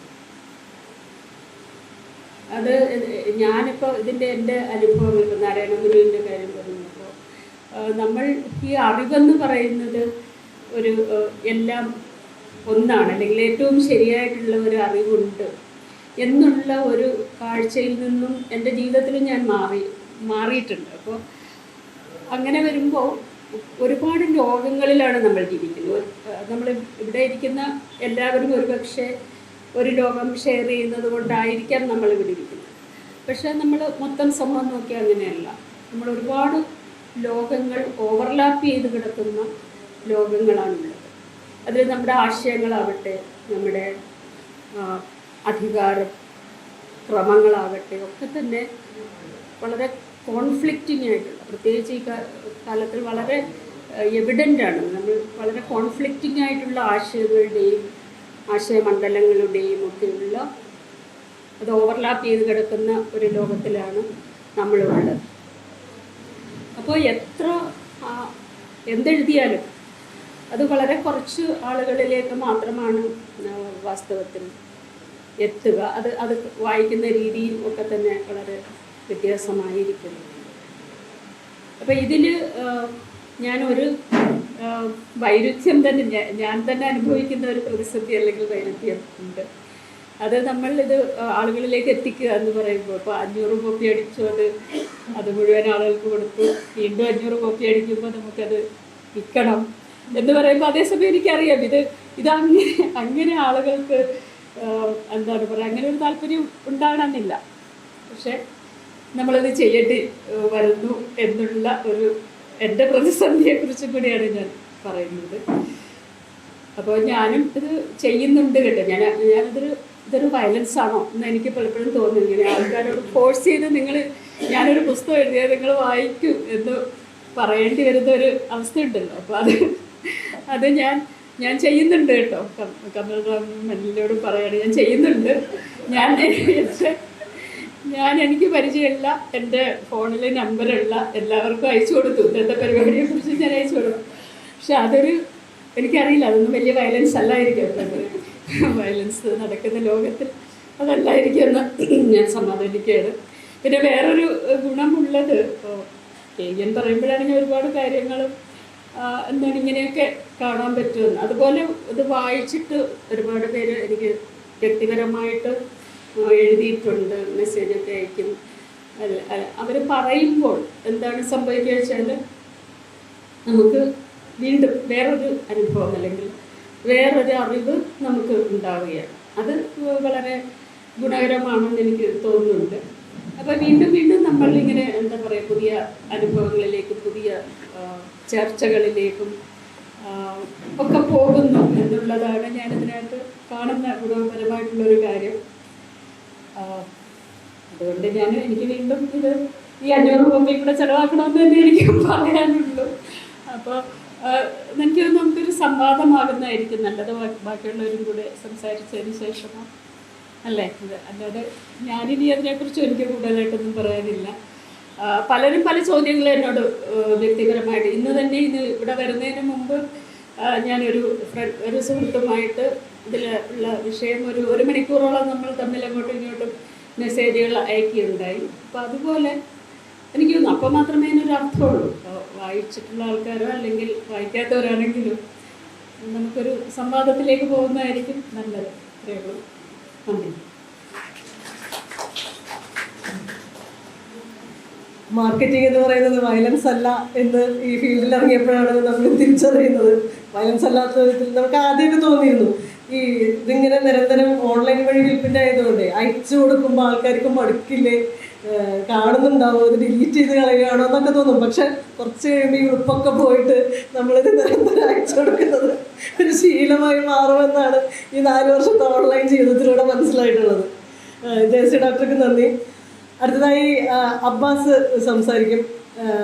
അബ്ബാസിന് എനിക്ക് തോന്നുന്നു ഈ രീതിയിലുള്ള അബ്ബാസിൻ്റെ എഴുത്ത് അധികം വന്നിട്ടുള്ളത് ഓൺലൈനിലാണ്. അങ്ങനെയാണ് തുടങ്ങുന്നത്, പിന്നീടാണത് പ്രിന്റിലേക്ക് മാറുന്നത്. ഒരു വലിയ ജീവിതത്തിൻ്റെ സംഭവബഹുലമായിട്ടുള്ളൊരു ജീവിതത്തിൻ്റെ എഴുത്ത് നടത്തിയതിന് ശേഷം അത് ഓൺലൈനിലൂടെയും പ്രിന്റിലൂടെയും ഒക്കെ പുറത്തു വന്നതിന് ശേഷം ഇപ്പോഴുള്ള അനുഭവങ്ങൾ എന്തൊക്കെയാണ് എന്ന് അബ്ബാസ് തന്നെ സംസാരിക്കും. എല്ലാവർക്കും നമസ്കാരം. ഞാൻ പ്രസംഗിക്കാൻ അറിയുന്ന ആളല്ല, എല്ലാ സ്ഥലത്തും ഞാനത് പറയുന്നതാണ്. ഇവിടെ വരാനുള്ള ഒന്നാമത്തെ പ്രേരണ, നമ്മൾ വളരെ ദൂരെ നിന്നൊരു മനുഷ്യനെ കേൾക്കുകയും നന്നായിട്ട് വായിക്കുകയും ചെയ്ത ഒരാളാണ് ഇരിക്കുന്നത്. പുലി, എൻ്റെ ഭാഷയിൽ പുലി. KN മാഷ് കാണാൻ ഒന്നാമത്തെ ലക്ഷ്യം. പിന്നെ എഴുകോൺ കോപ്പിയിൽ വരുമ്പോൾ തന്നെ ഒരാഴ്ചയും മുടങ്ങാതെ വായിച്ച വായനക്കാരനാണ് ഞാൻ. അത് എഴുതിയ ആളെ നേരിട്ട് കാണാം. പിന്നെ ഷഫീഖ് മുസ്തഫ FPയിലെ സുഹൃത്താണ്. നന്നായിട്ട് ഹാസ്യം, FP പോസ്റ്റ് ആവട്ടെ, കഥകളാവട്ടെ വളരെ ഭംഗിയായിട്ട് പറയുന്ന സുഹൃത്തിനെ കാണാം. പിന്നെ നിങ്ങളെയൊക്കെ കാണാം. അതിനാണ് ഞാൻ വന്നിട്ടുള്ളത്. പ്രസംഗിക്കാൻ അറിയുന്ന ഒരാളല്ല ഞാൻ. പ്രസംഗിച്ചാൽ ഭയങ്കര വളകരമാണ്. എൻ്റെ കൈയൊക്കെ ഉറയ്ക്കുന്നത് നിങ്ങൾക്ക് അവിടെ നിന്ന് കാണാം. നിങ്ങൾ എന്തെങ്കിലുമൊക്കെ ചോദിക്കുകയാണെങ്കിൽ എന്നെക്കൊണ്ട് സാധിക്കുമ്പോൾ ഞാനത് മറുപടി പറയാം. എൻ്റെ ലക്ഷ്യം ഞാൻ പറഞ്ഞു. മനുഷ്യനെ കണ്ടിട്ടുണ്ട് 3 തവണ. KN ഞാൻ ആദ്യമായിട്ടാണ് നേരിട്ട് അടുത്ത് കാണുന്നത്. വളരെ ദൂരെ നിന്ന് നമ്മൾ ആരാധനയോടെ ഒരു കാലത്ത് ഭ്രാന്തമായി വായിക്കുന്ന കാലത്ത് പൂക്കാസകളൊക്കെ കമ്പം തോന്നിയിട്ടിങ്ങനെ വിപ്ലവമൊക്കെ ഉണ്ടെങ്കിൽ എന്താ പറയുക, ഇപ്പോൾ പൊട്ടിത്തെറിക്കുന്നുള്ള ഒരു സമയം ഉണ്ടാവുമല്ലോ. ആ സമയത്ത് ആരാധനയോടെ വായിച്ച ഒരാളെ അടുത്ത് കാണാൻ എന്നുള്ളതിന് ഒരാൾ ഒന്നാമത്തെ ഉദ്ദേശം ഞാൻ പറഞ്ഞു. എഴുകോണ് ഇപ്പോൾ കോപ്പിയിൽ വരുമ്പോൾ അതിൽ ഇന്ദുമേനോൻ്റെ ആത്മകഥ, ജയശ്രീ ടീച്ചർ ആത്മകഥ, എൻ്റെ ആത്മകഥ. എഴുകോണ് ഞാൻ വായിക്കുന്നുണ്ട്, ഇന്ദുമേനോൻ്റെ ആത്മകഥ വായിക്കുന്നുണ്ട്. എൻ്റെ അതിൻ്റെ 1ാം ഭാഗം എഴുതി കഴിഞ്ഞിട്ട് ഞാൻ മനിലേക്ക് മെസ്സേജ് അയച്ചു, ഞാൻ എഴുതാം എന്നുവെച്ചാൽ ഇന്ദുമേനോൻ വളരെ ഭംഗിയായ ഭാഷയിൽ എഴുതിക്കൊണ്ടിരിക്കുക. ഞാൻ ഭാഷ തനിയെ പഠിച്ചാണെന്നുള്ള ഭാഷതാബോധമാണല്ല, ഇന്ദുമേനോൻ്റെ ഭാഷ അത്രയ്ക്കും മനോഹരമാണ്. അപ്പോൾ അതിന് ഇങ്ങനെ അഭിനയിച്ചിട്ട് എനിക്ക് എഴുതാൻ പറ്റുന്നില്ല. അപ്പോൾ മനില പറഞ്ഞത് സത്യമാണ്, ഒരു കാര്യം അല്ല. എഴുതാ അബ്ബാസ് എന്ന് പറഞ്ഞു, അങ്ങനെ ആ കിട്ടിയ അന്ന് എഴുതാ അബ്ബാസ് എന്നുള്ള ഒരു മറുപടിയിൽ നിന്നാണ് പിന്നത്തെ ആത്മകഥ ഉണ്ടായത്. ഇത് തുടർന്ന് തന്നെ ഫേസ്ബുക്കിൽ ഒരു കുറിപ്പിടുന്നതോട് കൂടിയാണ്. എൻ്റെ ആദ്യത്തെ പുസ്തകം ഒരു പേര് മണിക്കാരൻ്റെ ലോകസഞ്ചാരം 10-15 പേര് വായിച്ചു. ഞാൻ ഫേസ്ബുക്കിൽ നിരന്തരമായിട്ട് എഴുതിക്കൊണ്ടിരിക്കണം. ആ സമയത്താണ് ഉത്തരേന്ത്യയിലെ എവിടെ ഒരു കർഷകൻ ഇടിമിന്നലേറ്റ് മരിച്ചു. അപ്പോൾ അദ്ദേഹത്തിൻ്റെ ആ ചെരുപ്പ് മാത്രമാണ് പത്രങ്ങളും സോഷ്യൽ മീഡിയയിലൊക്കെ വന്നത്. അപ്പോൾ അത് കമ്പി കൊണ്ട് തുന്നിക്കൂട്ടിയ ചെരുപ്പായിരുന്നു. അപ്പോൾ ആ ചെരുപ്പ് കണ്ടപ്പോൾ എൻ്റെ ഉപ്പാനെ വന്നത്, എൻ്റെ ഉപ്പാൻ്റെ ചെരുപ്പ് അങ്ങനെ കമ്പി കൊണ്ട് തുന്നിക്കൂട്ടിയ ചെരുപ്പാണ്. എൻ്റെ ഉപ്പാനെ മാത്രം ചെരുപ്പല്ല, ഒരുപാട് മനുഷ്യരുടെ ലക്ഷോപലക്ഷം മനുഷ്യരുടെ ചെരുപ്പാണത്. അപ്പോൾ ആ ഒരു ദൃശ്യം എന്നെ വല്ലാതെ മോണ്ട് ഗ്രൂപ്പ് മരിച്ചിട്ട് 2 വർഷമായിരുന്നു. അപ്പോൾ എൻ്റെ സുഹൃത്ത് മോഹൻദാസ് എന്ന് പറയും, തുന്നൽ ടൈലറാണ്, ഇപ്പോൾ എവിടെ എഴുതുന്നതാണ്. ഞാൻ അവരോട് പറഞ്ഞു, എടാ ഞാനും എഴുതാൻ പോകണം ആത്മകഥ. അപ്പോൾ അവനോട് ചോദിച്ചു, എനിക്കെൻ്റെ ഉപ്പാനെ ഇടപെടുത്താൻ ഞാൻ ആത്മകഥ എഴുതുന്നത്. നമുക്കൊക്കെ എന്ത് കഥ, എന്ത് ആത്മാവ്, എന്തെടുത്ത് ആത്മകഥ അപ്പുറം ഭാഷയിൽ. അപ്പോൾ നമുക്ക് ഇച്ചിരി ഭാഷയായി. ആത്മാവുണ്ടോ ഇല്ല എനിക്കറിയില്ല. എന്തായാലും എനിക്കൊരു ചെറിയ കഥയുണ്ട്. എൻ്റെ അമ്മകളാണ് ജനിച്ചതും വളർന്നത്, എൻ്റെ ഉപ്പ വളരെ കഷ്ടപ്പെട്ടതും ഉമ്മ പ്രയാസങ്ങൾ അനുഭവിച്ചതും മലയാളിക്ക് അറിയാത്ത ഒരു ഭൂമികയാണ്. അങ്ങനെ ഫേസ്ബുക്കിൽ എഴുതിയിട്ട് 2 കുറിപ്പിനാണ് മരിയാണോ കമൽറാമാണോ എന്നെ വിളിച്ചത് എനിക്ക് ഓർമ്മയില്ല. അതിൻ്റെ ഒന്നാമത്തെ ആകർഷണം എനിക്ക് പ്രതിഫലം തരാമെന്ന് പറഞ്ഞത്. പെയിൻറ്റ് പണിയിട്ട് ജീവിക്കുന്ന മനുഷ്യനാണ്. അപ്പോൾ എൻ്റെ എഴുത്തിന് ആദ്യം പ്രതിഫലം തരാമെന്ന് പറയുമ്പോൾ നമ്മുടെ ആവശ്യം ഒന്നും കൂടി കൂടിയല്ലോ. അങ്ങനെ എഴുതി തുടങ്ങിയതാണ്. അത് 100 ആഴ്ച വരെ എത്തി. അതിൻ്റെ 1ാം ഭാഗമാണ് പുസ്തകമായിട്ടുള്ളത്. പുസ്തകത്തെ പറ്റി കാര്യമായിട്ടൊന്നും പറയാനില്ല, ഞാൻ എഴുതിയല്ലേ വായിച്ചാൽ നിങ്ങൾക്ക് മനസ്സിലാവും എൻ്റെ ക്വാളിറ്റി എന്താണെന്നുള്ളത്. ഞാൻ നിങ്ങളൊക്കെ കാണാനാണ് സത്യത്തിൽ വന്നത്. കാണാൻ പറ്റിയതിൽ, കെയിനെ കേൾക്കാൻ പറ്റിയതിൽ, കേസ് ടീച്ചറെ കാണാൻ പറ്റിയതിൽ, ഷെഫീഖിനെ കെട്ടി പിടിച്ച് ചായക്ക് കഴിച്ച് സന്തോഷം. എല്ലാവരും കാണാം. നമസ്കാരം.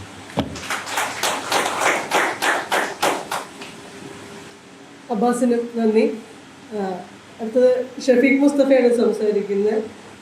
ഷഫീഖ് കഥകൾ എനിക്ക് തോന്നുന്നു ആദ്യത്തെ 1-2 കഥകൾ മറ്റ് ഓൺലൈൻ പോർട്ടലുകളിൽ വന്നിട്ടുണ്ട്. അതെനിക്ക് ഇന്ന് സംസാരിച്ചപ്പോഴാണ് മനസ്സിലായത്. നമ്മുടെ അടുത്ത് ട്രൂ കോപ്പിയിൽ വന്ന ആദ്യ കഥ എന്ന് പറയുന്നത് ഒരേ നിറമുള്ള കടലുകൾ എന്ന് പറയുന്ന കഥയാണ് വന്നത്. അത് പലരും ഓർക്കുന്നുണ്ടാവും. സിനിമാ നടൻ അശോകനെ പോലെ ഇരിക്കുന്ന മറ്റൊരു അശോകൻ്റെ ഒരു കഥയായിരുന്നു. അതിനെ ദേവപ്രകാശ് ഗംഭീരമായിട്ട് ഇല്ലസ്ട്രേറ്റ് ചെയ്യുകയൊക്കെ ചെയ്തിട്ടുള്ളൊരു കഥയായിരുന്നു. പിന്നെയും 2-3 കഥകൾ വന്നിട്ടുണ്ട്, കുറിപ്പുകൾ വന്നിട്ടുണ്ട്. അബ്ബാസിൻ്റെ പ്രവാസ ജീവിതത്തെ കുറിച്ചിട്ടുള്ള 10ഓളം എപ്പിസോഡുകളുള്ള ഒരു സീരീസ് ആയിട്ടും വന്നിട്ടുണ്ട്. അങ്ങനെ നമ്മുടെ ഓൺലൈനിൽ കൂടെ പലതരം എഴുത്തുകൾ നടത്തിയിട്ടുള്ള ആളാണ് ഷഫീഖും സംസാരിക്കുന്നത്. ക്ഷണിക്കുന്നു. എല്ലാവർക്കും നമസ്കാരം. ഞാനും ഇതുപോലെ വേദിയിൽ പ്രസംഗിച്ച് ശീലമുള്ള ഒരാളല്ല. അബ്ബാസിനെ പോലെ വിറയ്ക്കും. ഇപ്പോൾ ഞങ്ങൾ അടുത്തിരുന്ന് അങ്ങോട്ടും ഇങ്ങോട്ടും വിറയിൽ പങ്കുവെക്കുമായിരുന്നു. പിന്നെ ഇവിടെ എന്താണ് യഥാർത്ഥത്തിൽ പറയേണ്ടത് എന്നതിനെ കുറിച്ച് എനിക്കൊരു ഐഡിയ ഇല്ലായിരുന്നു. രാവിലെ മനിലയുമായിട്ട് കുറച്ച് നേരം സംസാരിച്ചിരുന്നു. ഒരു സെഷൻ ഉണ്ടായിരുന്നു. അപ്പോൾ അതിൽ പറഞ്ഞിട്ടുള്ള കുറച്ച് കാര്യങ്ങൾ ഞാൻ ഇങ്ങനെ സ്വാംശീകരിച്ചൊരു നോട്ടായിട്ട് ഇങ്ങനെ എഴുതി വെക്കുകയായിരുന്നു. അപ്പോൾ എഴുതി വെച്ചിട്ട് വായിക്കുമ്പോൾ അത്ര വലിയ പ്രശ്നമില്ലല്ലോ എന്ന് കരുതി. അപ്പം അതൊരു അധിക പ്രസംഗമാകുമോ എന്ന് ഞാനിപ്പോൾ വീണ്ടും അതിനകത്തോട്ട് പോകുമ്പോൾ ആലോചിക്കുന്നുണ്ട്. എന്നാലും ഞാൻ അത് വായിക്കാം. അത് ഞാൻ പൂർത്തീകരിച്ചിട്ടില്ല. വളരെ കുറച്ച് സമയം കൊണ്ട് ഞാൻ ഇങ്ങനെ നോട്ട് എഴുതി വെച്ചിട്ടുള്ള ഒരു സംഗതിയാണ്. അപ്പോൾ അത് ഒരു എൻഡിങ് ഇല്ലാതെ ചിലപ്പം അവസാനിച്ചേക്കും. ഇതിൽ ഞാൻ തുടങ്ങുന്നത് എന്തിനാണ് ഒരാൾ കഥ എഴുതുന്നത്, അല്ലെങ്കിൽ എന്തിനാണ് ഒരാൾ കഥ വായിക്കുന്നത് എന്നുള്ള 2 ചോദ്യത്തോടു കൂടിയാണ്. അപ്പോൾ ഈ 2 ചോദ്യങ്ങൾ എപ്പോഴും നമ്മുടെ എഴുത്തുകാരും വായനക്കാരും ഇപ്പോഴും ചർച്ച ചെയ്തുകൊണ്ടിരിക്കുന്ന കാര്യങ്ങളാണ്. ഒരിക്കൽ കവി ബാലചന്ദ്രൻ ചുള്ളിക്കാട് പറഞ്ഞ ഒരു കാര്യം സോഷ്യൽ മീഡിയയിലും മറ്റും വലിയ വിവാദമായിരുന്നു. ഒരു മനുഷ്യജന്മം മുഴുവൻ വായിച്ചാൽ തീരാത്തത്ര കവിതകളും പുസ്തകങ്ങളും ഉണ്ടെന്നിരിക്കെ താൻ ഇനിയും എഴുതിയിട്ട് വേണോ ആളുകൾക്ക് വായിക്കാനെന്ന് അദ്ദേഹം ഒരു പരിപാടിക്കിടയിൽ ഇങ്ങനെ ശോഭിക്കുകയുണ്ടായി. അത് വലിയ വിവാദത്തിന് വഴിവെച്ചിരുന്നു. അദ്ദേഹത്തിൻ്റെ ആ ഒരു പ്രതികരണം, ആ പ്രതികരണത്തിൻ്റെ ആ ഒരു സ്വഭാവമൊക്കെ ആയിരുന്നു ആ സമയത്ത് വിവാദമായിരുന്നത്. പക്ഷേ എന്നെ ചിന്തിപ്പിച്ചതും അങ്കലാപ്പിയിലാക്കിയതും അദ്ദേഹം പറഞ്ഞ ആ കാര്യമാണ്. ഒരുപക്ഷെ ഇന്നുവരെ എഴുതപ്പെട്ട പുസ്തകത്താളുകൾ വിരിച്ചിട്ടാൽ ഭൂമിയെ 1-2 പ്രാവശ്യം പൊതിയാൻ പറ്റിയത്. അത്രയും എഴുത്തുകൾ ഇതിനകം വന്നുപോയിട്ടുണ്ട്. ഇതിനു പുറമെ എന്തുകൊണ്ട് ഒരാൾ വീണ്ടും എഴുതണം? എഴുതിയാൽ തന്നെ ഇന്നുവരെ പറയാത്ത ഏത് കഥയാണ് അയാൾ പറയാൻ പോകുന്നത്? പ്രണയത്തിൻ്റെ, ചതിയുടെ, യുദ്ധത്തിൻ്റെ, വഞ്ചനയുടെ, വിശപ്പിൻ്റെ, ദാഹത്തിൻ്റെ, ദാരിദ്ര്യത്തിൻ്റെ ഒക്കെ കഥയല്ലാതെ എന്ത് പുതിയ കാര്യമാണ് ഒരാൾക്ക് ഇനിയും പറയാനുള്ളത്? ഇത് എന്നെ അങ്കലാപ്പിലാക്കിയ, ഇപ്പോഴും അങ്കലാപ്പിലാക്കുന്ന ഒരു കാര്യമാണ്.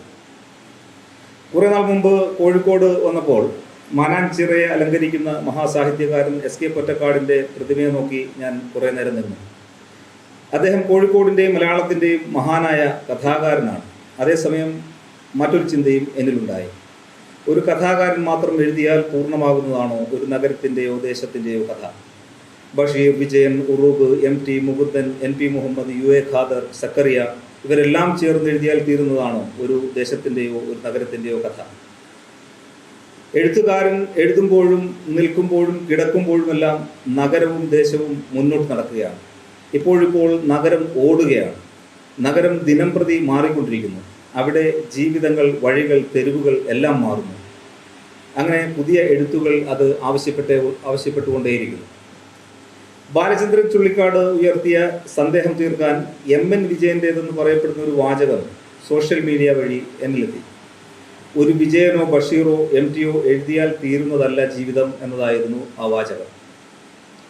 അതായത് ഒരു മനുഷ്യരാശി ഇന്നോളം എഴുതിയ പുസ്തകത്താളുകൾക്ക് ഭൂമിയെ മൂടാൻ നമുക്ക് പറ്റിയേക്കും. പക്ഷേ ജീവിതത്തെ ഒന്നാകെ പൊതിയാൻ ഇത്രയും എഴുത്തുകൾക്കും ആവില്ല. ജീവിതം ആ പുതപ്പുകൾക്കെല്ലാം പുറത്ത് പിന്നെയും നഗ്നമായി കിടക്കും. അപ്പോൾ അതിൻ്റെ ഒരു നമുക്ക് തെരുവിൽ നിന്ന് തന്നെ ഇപ്പോൾ കഥാകാരന്മാരുണ്ടാകുന്നു. അപ്പോൾ അതിൻ്റെ ഒരു വലിയ ഒരു ഉദാഹരണമാണ് അദ്ദേഹത്തിൻ്റെ ഒരു നോവൽ കൂടി ഇപ്പോൾ വരുന്നുണ്ട്, അബ്ബാസിൻ്റെ ആ ഒരു അനുഭവം അബ്ബാസ് തെരുവിൽ നിന്ന് തന്നെ എഴുതുകയാണ് ചെയ്യുന്നത്. അപ്പോൾ അങ്ങനെ തെരുവിൽ നിന്നൊക്കെ ഒരുപാട് കഥകളും ഈ പറയുന്ന അനുഭവങ്ങളും ഒക്കെ വന്നുകൊണ്ടേയിരിക്കുന്നുണ്ട്. പിന്നെ നിരുത്സാഹപ്പെടുത്തുന്ന മറ്റൊരു സങ്കല്പത്തെ പറ്റി കൂടി പറയേണ്ടതുണ്ടെന്ന് തോന്നുന്നു. ഒരു പുസ്തകം 40 കൊല്ലമെങ്കിലും കടന്നില്ലെങ്കിൽ അത് പുസ്തകമാവില്ല എന്ന സങ്കല്പമാണ്. സാമൂഹ്യമായ മാറ്റങ്ങൾ വളരെ പതുക്കെ നടക്കുന്ന കാലത്ത് ഇതൊരു പക്ഷേ ശരിയായിരുന്നിരിക്കാം. ഇന്ന് സാഹചര്യങ്ങൾ വളരെ പെട്ടെന്നാണ് മാറുന്നത്. ഫ്ലോപ്പിയിൽ നിന്നും CD-യിലേക്കും, CD-യിൽ നിന്നും പെൻഡ്രൈവിലേക്കും, അവിടെ നിന്നും ഇതൊന്നും കൊണ്ട് നടക്കേണ്ടാത്ത ക്ലൗഡിലേക്കും എത്ര പെട്ടെന്നാണോ ടെക്നോളജി മാറിയത്, അതേ വേഗതയിലാണ് നമ്മുടെ ചിന്തകളും ജീവിതത്തിൻ്റെ മുൻഗണനകളും മാറുന്നത്. ഭക്ഷണത്തിലും വസ്ത്രത്തിലും വിദ്യാഭ്യാസത്തിലും യാത്രകളിലുമെല്ലാം മാറ്റം വരുന്നു. പ്രവാസത്തിൻ്റെ രീതികളും ലോകങ്ങളും മാറുന്നു. തൊഴിലിലും തൊഴിൽ ബന്ധങ്ങളിലും മാറ്റങ്ങളുണ്ടാകുന്നു. ഇങ്ങേയറ്റത്ത് AI ടെക്നോളജി ഇനിയും ഒരു വലിയ അട്ടിമറിക്ക് തയ്യാറെടുത്ത് നിൽക്കുന്നു. ഇവിടെ എഴുത്ത് കൺകറൻ്റാവുക എന്നത് തന്നെ ഒരു വലിയ വെല്ലുവിളിയാണ്. നിങ്ങൾ എഴുതിക്കൊണ്ടിരിക്കുമ്പോൾ തന്നെ നിങ്ങളുടെ പ്രമേയങ്ങൾ അപ്രസക്തമാകാൻ സാധ്യത നിലനിൽക്കുന്നുണ്ട്. അപ്പോൾ പിന്നെ അത് 40 വർഷം നിലനിൽക്കുക എന്നത് അതിനേക്കാൾ വലിയ വെല്ലുവിളിയായി തീരും. ഇത് വളരെ ലൗഡായി ഇന്ന് നമ്മൾ വളരെ ലൗഡായി ചർച്ച ചെയ്യുന്ന പല കാര്യങ്ങളും 40 വർഷത്തിന് ശേഷം സീനിലേ ഉണ്ടാവണമെന്നില്ല. അതെല്ലാം വായിക്കുന്നത് പോയിന്റ്ലെസ്സായി ഭാവിയിലെ ഒരു റീഡർക്ക് തോന്നിയേക്കാം. ഒരുപക്ഷെ ഇന്ന് നമ്മൾ ചെയ്യുന്നത് പോലെ പഴമയെ സെലിബ്രേറ്റ് ചെയ്യുന്ന ഒരു തലമുറ ഭാവിയിൽ ഉണ്ടായില്ലെന്നും വരാം. ഏത് കലയിലും നാം അറിയാതെ തന്നെ കാലം കടന്നുകൂടുന്നുണ്ട്. അതുകൊണ്ട് തന്നെ പഴകുക എന്നത് വളരെ സ്വാഭാവികമായ പ്രതിഭാസമാണ്. ഒരു പാട്ട് കേൾക്കുമ്പോൾ അത് ഏത് കാലഘട്ടത്തിലേതാണ് എന്ന് നമുക്ക് തിരിച്ചറിയാൻ കഴിയുന്നത് അതുകൊണ്ടാണ്. തൻ്റെ എഴുത്തുകൾ കാലങ്ങളെ അതിജീവിക്കണം എന്ന ത്വരയിൽ നിന്നും എന്നെന്നും നിലനിൽക്കും എന്ന് നമ്മൾ കരുതുന്ന വിശപ്പ്, ദാരിദ്ര്യം, യുദ്ധം, പ്രണയം തുടങ്ങിയ പ്രമേയങ്ങളിലേക്ക് തിരിച്ചു നടക്കാൻ നമ്മൾ ആഗ്രഹിക്കുന്നു. അപ്പോൾ അങ്ങനെയുള്ള അപ്പോൾ അതോടുകൂടി എൻ്റെ സമയം തീർന്ന് ഞാൻ അങ്ങനെ കുറച്ച് എഴുതി. അപ്പോൾ ഇതുകൊണ്ട് ഞാൻ ഉദ്ദേശിക്കുന്നത്, നമുക്ക് ഇപ്പോൾ നിലനിൽക്കുന്ന ഒരുപാട് പ്രശ്നങ്ങൾ ഉണ്ട്. അതെല്ലാം നമ്മളുടെ കഥകളിൽ വരുന്നുണ്ടോ?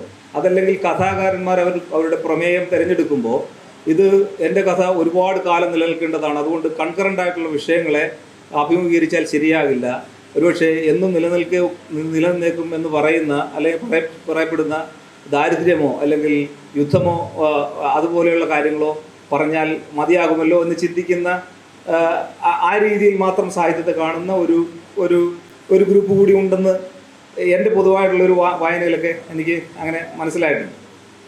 അപ്പോൾ അതുകൊണ്ടാണ് നമ്മൾ ഇപ്പോൾ ഇന്ത്യയിൽ ഇത്രത്തോളം പ്രശ്നങ്ങളുണ്ടായിട്ട് ഇപ്പോൾ ഫാസിസം ഇന്ത്യയിൽ പിടിമുറുക്കുന്നു എന്ന് പറയുന്നത് നമ്മൾ മാത്രമാണ് പറയുന്നത്. നമ്മൾ ആരാധിക്കുന്ന, നമ്മൾ ഫോളോ ചെയ്യുന്ന സാഹിത്യകാരന്മാരൊന്നും അതിനെ അഡ്രസ്സ് ചെയ്യാൻ ആയിട്ട് തയ്യാറല്ല. അപ്പോൾ എന്തുകൊണ്ട് അവരിതിന് തയ്യാറാകുന്നില്ല? ഒന്ന്, അവർക്ക് ഈ പറയുന്ന പോലെ പല ഭയം അവർ ഗ്രസിച്ചിരിക്കുന്നു. എന്നാൽ നമ്മളെപ്പോഴും പ്രതീക്ഷിക്കുന്നത് ഈ സാഹിത്യകാരന്മാർ അവരെന്തെങ്കിലും ഈ വേദികളിൽ പ്രതികരിക്കണം എന്നാണ്. സത്യത്തിൽ സാഹിത്യകാരൻ പ്രതികരിക്കേണ്ടത് അവൻ്റെ കലയിലൂടെ, സാഹിത്യകാരനായിക്കോട്ടെ അല്ലെങ്കിൽ സിനിമാക്കാരനായിക്കോട്ടെ, ഏത് കലാകാരനുമായിക്കോട്ടെ, അവൻ്റെ ഭാഷ അവൻ കൈകാര്യം ചെയ്യുന്ന കലയാണ്. ആ കലയിലൂടെ വേണം ഈ ഒരു നമ്മുടെ സമൂഹത്തിൽ നടക്കുന്ന കാര്യങ്ങളിൽ പ്രതികരിക്കാനായിട്ട്. പക്ഷേ അങ്ങനെ ഒരു സംഗതി ഉണ്ടാകുന്നില്ല. അതിനു പകരം വളരെ സേഫായിട്ടുള്ള ഒരു സോണിൽ നിന്നുകൊണ്ടുള്ള കഥയെഴുത്തും മറ്റുമാണ് ഇപ്പോൾ നടന്നുകൊണ്ടിരിക്കുന്നത്. അപ്പോൾ അങ്ങനെയുള്ള കുറച്ച് ചിന്തകളാണ് എനിക്ക് ഇതിനകത്ത് പങ്കുവെക്കാനുള്ളത്. പിന്നെ ഈ പുസ്തകം എൻ്റെ ആദ്യത്തെ ഒരു കഥാസമാഹാരമാണ്. അത് സഫലീകരിച്ചു തന്നത് റാറ്റ് ബുക്സ് ആണ്. റാറ്റ് ബുക്സിന് നന്ദി പറഞ്ഞുകൊണ്ട് എൻ്റെ വാക്കുകൾ നിർത്തുന്നു. നമസ്കാരം.